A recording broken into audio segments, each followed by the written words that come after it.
Magandang araw po mga kaparokya. Ako po si Father Romel Felizardo. Halina't pagyabungin natin ang salitang bubusog sa atin.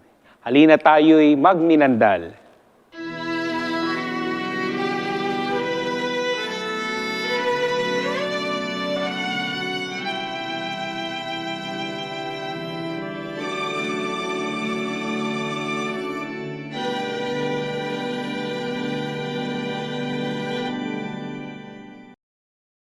Alam niyo po ba ang kantang ito?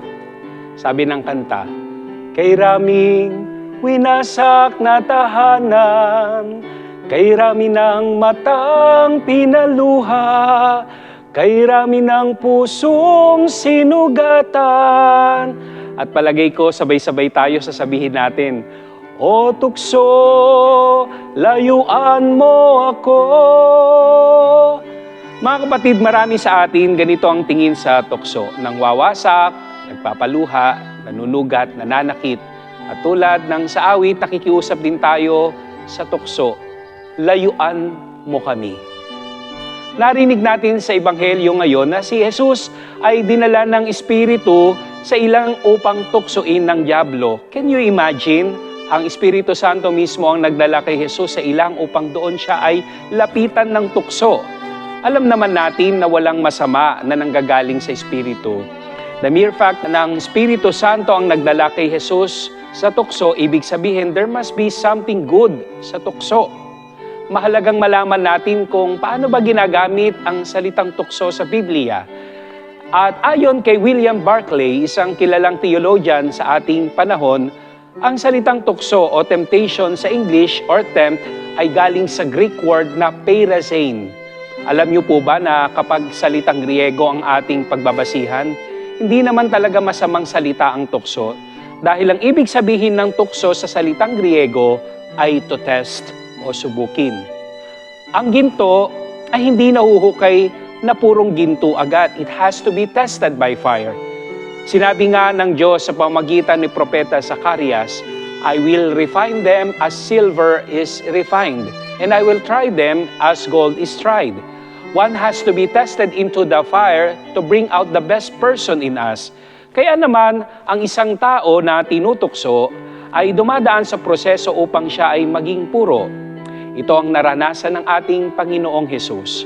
Ang tukso ay hindi sumpa sa ating mga tao. It is not a penalty of being human. Hindi ito isang parusa. It is a test for us in order for us to be more human.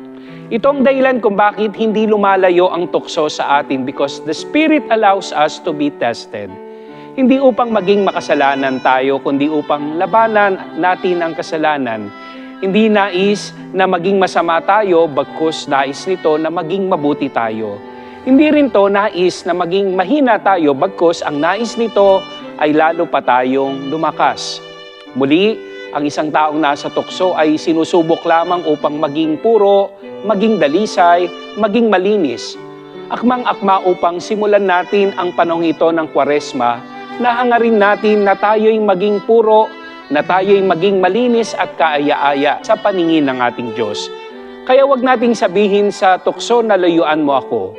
Magkaroon tayo ng lakas ng loob na harapin ang mga ito at may dalawang options tayo na malaya nating pagpipilian.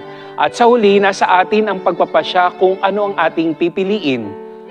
Patutokso ka ba sa dyablo? O katulad ni Jesus, sasagot tayo ng hindi. Maninindigan ba tayo sa tama o susubukan na magkamali? Amen.